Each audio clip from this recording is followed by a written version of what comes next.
Jeg vil godt lige her vise, hvordan mit plugin det i bund og grund fungerer. Det er meget hurtigt indblik i. Jeg går ikke så meget i dybden med at udfylde alt muligt, men jeg viser lige kort, hvordan det fungerer. Det her det er jo mit plugin.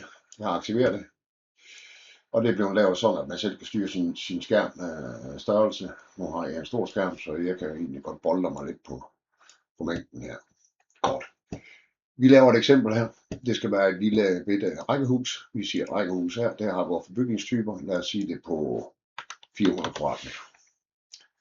Til det, for at køre fra en byggeplads som den her, jamen der får vi nogle driftsomkostninger til noget el og diverse ud fra nogle standardtal. Alt hvad der ligger i den database, der er her i, er noget, der er tilgængeligt ude på nettet. Det vi har her i, det er, jeg har hernede i det område her, selvfølgelig hvad kravet er, i henhold til 5 til 25, som man kan se, det er 6,7. Det samme har jeg i den lille graf her, der viser den fordeling, som det er. Det gjort sådan her, det er, at det her plugin her, jamen, det skulle gerne kunne serviceres på 25, 27 og 29 kravene. Selvfølgelig alt efter om databaserne ændrer sig. Hvis jeg nu kobler byggepladsen på, jamen så stiger kravet, som vi kan se her, til 8,2. Det samme sker der hernede, så man hele tiden kan holde sig à jour med den bælge, vi har herover, hvor jeg ligger jeg hen i det interval, som vi nu arbejder med. Vi har også normalt i den procedure her jo nogle ting, som man kan få nogle tillæg for. Der er skure og altaner og sådan forskellige ting, hvis nu sætter skure på. Og jeg så siger, jamen her har vi jo, lad os sige 100 kvadratmeter skure og carport i alt. Det giver jo et lille tal herover til os, som vi har ekstra arbejde med.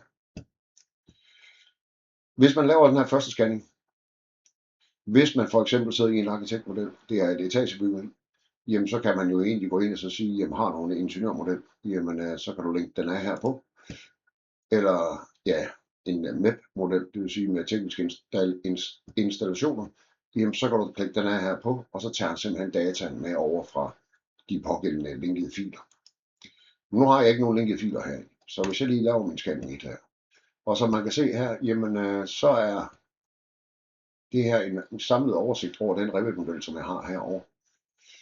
Det den gør herinde, det er, at den tager egentlig, som man kan se her, jeg har nogle elementidéer heroppe, 82, som står til allersidst her, det er et element, men der er 4 lag i det her element. Ergo, så skærer det ud i stykker, og så finder vi ud af, hvad er de forskellige mængder og tydelser, som vi nogle gange arbejder med, som vi har sat det op efter. Og for at man kan køre den her scanning og de her forskellige ting, skal man også lige være lidt op på, at når den kommer med sit materialevalg, der kommer til at være herover, så har det meget at gøre med, hvordan man navngiver de her eller de her, hvad skal man sige, materialer, man har i sit eget bibliotek. Og det er jo selvfølgelig op til hver firma selv, hvordan de ønsker at gøre sådan nogle ting. Så, men hvis jeg nu prøver at køre min anden scanning, det som jeg snakker om, at dataen, som den her, den binder op på lige pt. Og det er kun til at opstarte, som det er i hvert fald det, jeg selv vil bruge til. Det vil sige, du har tabel 7, som man kan finde på B18. Du har 4+1 Planet, som er en tysk hjemmeside, man kan gå ind og hente derind. Så har jeg den, der hedder BIP, eller BN-listen. Det er jo så egentlig den, jeg selv har lavet og lagt med, som er baseret på det bibliotek, objektbibliotek, som vi har i det firma, som jeg er i. Custom Excel, det er, hvis man har lavet sit helt eget, så man gerne vil have, at der skal kunne gå ind og scanne. Men der er så lige nogle krav. Man skal lige ind og tjekke, hvordan er de her sat op, for at den kan gå ind og så aflæse det rigtigt. Custom EPD, det er den mulighed, hvor vi siger, at vi kan lave vores egne EPD'er, som vi har hernede, og gemme dem i sin egen database. Og det er jo der, hvor jeg synes, at den her, det er, når man kommer i gang med at bruge det her, så opbygger man per automatik sit eget bibliotek, eller sin egen database. Og den kan man så gemme her. Første gang man åbner projektet som det her, jamen, så er man jo faktisk ude i, at man bliver spurgt om, hvor man vil gemme sin custom EPD. Og sidder man på sin egen lille bærbar, jamen, så kan du gemme den der. Sidder du på en firmaserver, så kan du gemme den der. Så det stiller man, og man kan altid på et senere tidspunkt måske flytte det. Godt. Hvis jeg nu bare siger tabel 7 her, så vinger jeg den her, så siger jeg, nu kører min scanning 2. Nu går den ind og scanner til tabel 7. Og når den har gjort det, jamen, så kommer den frem med det resultat her, hvad den lige kunne finde, den synes, der passede bedst. Og der kan I jo se, der er nogle felter, der ikke er blevet udfyldt, men det er simpelthen fordi matchprogrammet, der ligger derinde i, jamen, det har ikke rigtig helt kunne finde noget, der sådan lige passer fuldt ud på det. Og det er mange gange. For eksempel her kan I se vores data på vores materialer, de hedder BN. Og det er sådan nogle ting, det kan forvirre. Er der nu bare stået gipsblad, så har det været et. Men hvis vi får lige prøver til at starte med at kigge heroppe, så har vi en mursten heroppe, som vi har, der hedder RT491 Greystone. Jamen den har valgt en porbeton. Og det duer jo ikke. Vi skal helst have en teglsten på den. Vi går op i vælge materialer. Vi skal huske hver gang markere det felt, man lige skal ind i. Så åbner den her database, og så kan man så gå ind og finde. For eksempel, nu er jeg i tabel 7 og siger, at det er den, jeg forholder mig lige til nu. Der er en søgefunktion. Hvis jeg skriver tegl, så får jeg nogle muligheder her med de tegl, som der ligger inde i tabel 7. Hvis jeg så dobbeltklikker på den røde, så kommer den med op i. Den trækker den data med, som der står inde i tabel 7. Og det er så det, man kan gøre hele vejen ned igen. Der er selvfølgelig også noget her, som man kan se, der er noget, der hedder ære. Hvis man ikke vil have det med, som ikke skal være det er jo ikke en del af din beregning, så kan du slukke for det af. Vi vil bare klikke ud for dem her, der er. Der er måske også noget græsand i, det skal vi heller kan have. Vi skal heller have det sand der med. Og så kan man blive ved. Men det der jeg synes, der er lidt sjovt i den her, eller en god ting i den her, det er for eksempel en skarvblok. Hvis man går ind og finder en EPD'er på den, jamen så er skarvblokken jo delt som i værende i 3 materialer, men den kommer som en samlet enhed på den størrelse og længde, som den nogle gange har. Det vil sige, hvis jeg skal have en EPD til den, som jeg synes, der skal matche bedre, jamen så kan jeg egentlig højre klikke på den her op, så kommer den her beregnet som et system i 2 lag. Så gør vi sådan her. Det vil sige, den gendanner en heroppe, hvor den er samlet det hele til en. Det vil sige, den giver dig muligheden for, at du kan lave EPD-data og lægge den ind i her. Har de nu været op for vægen, for eksempel heroppe, så prøv at sige den der, så samler den hele vægen her. Hvis man ikke vil have til at gøre det, så er det lagmæssigt, vi arbejder med. Samtidig er der den her fase, det vil sige, hvis man laver renovering, og så har du noget ny, du har eksisterende, og du har demolition og whatever, jamen så kan man egentlig tænde og slukke for de lag, som skal være med. Fordi hvis det er eksisterende, så har de udtjent sin værnepligt, jamen så skal det heller ikke regnes med. En af de ting, som man har i en LCA, det er jo drift og brændstof og transport og alle de her ting, som der skal med. Jeg har så valgt at gøre sådan, at jeg har for eksempel, hvis vi starter her ved teglstenen heroppe, så har jeg jo entreprisedelen heroppe. Teglsten, det er jo mur. Hvis vi så vælger den her igen, så siger vi den her, så siger vi mursten på den der også. Så trækker vi nogle data ind, som vi kan bruge i vores beregning, som vi nu arbejder med. Og den har vi der for affald, og så har vi spild. Spild har jeg sådan set været inde og sidde og kigge lidt i. Jeg synes egentlig, at det virker lidt underligt, fordi du kan have spild på nye vinduer og beton og sådan ting. Og jeg synes, den procentsats, som vi sætter af, den passer ikke overens med det, der sker ude i den virkelige verden. Så her har man muligheden for, at du egentlig selv kan vælge i det. Men du kan også have dit Excel-ark frem, og så lægge den procentsats ind, som man gerne vil have. Nu sætter jeg bare 4 på den her. Når jeg har lavet den her linje herovre, så sker der noget hernede. Så går vi ind og ser efter, hvad entrepriserne de har af belastninger. PT, der belaster muren med 8,7% ud af den samlede omkostning. Den samlede omkostning, hvordan finder jeg så frem til den? Jo, vi har 400 kvadratmeter herovre. Hvis jeg går ind og siger den her på automatisk, så begynder den at regne ud for den kvadratmeter, som bygningen den nogle gange har. Har det været 4.000, så har det været nogle helt andre tal, der står her. Dertil har jeg så lavet sådan, at man kan også beregne sin udgravning med. Hvis vi går ind og siger, jamen, jeg prøver lige hvordan der. Der skal være her, vi har cirka udgravning, det er cirka 400 kubik, hvis jeg bare siger 1 kubik under hele bygningen. De 400 kubik, de kommer med ind her, men jeg kan også bare taste dem der. Så har vi nogle faktorer, som også er tilgængelige ude på nettet. Så har vi standardjord, vi har letjord, tung og våd og manuel. Det vil sige, manuel, det er hvis der ligger en decideret beregning for det jord, der nu er på den pågældende grund, hvor man skal tilbygge. Hvis vi nu bare siger standard, sand ligger. Vi har noget deponi, Jamen, er det et byprojekt, jamen, så kan det måske med en afstand op til 15 km. Er det et landprojekt uden for de lidt større byer, jamen, så er det måske 40 km. Eller skal vi genbruge jorden ude på selve byggepladsen, så er det jo 0. Og hvis du for eksempel har noget forurening i jorden, der skal i noget deponi, for eksempel hvis du har et projekt i Aalborg, og du skal have et deponi i Aarhus, så kan du vælge den, og så taster du manuelt ind med den kilometerafstand, som der nogle gange er. Vi kan så vælge at sige, at det her det er den, den går ud og kigger på, det er A5'eren og A4'erne. Det vil sige, det er for udgravning til maskiner og transport og bortkørsel. Så har vi hernede, hvilke entreprise det er, der har den her. Det er jordejendel. Når jeg så trykker beregn den der, bum, så sker der noget hernede igen. Så begynder den at regne det hele sammen. Det samme sker der hernede, og det samme sker der herover.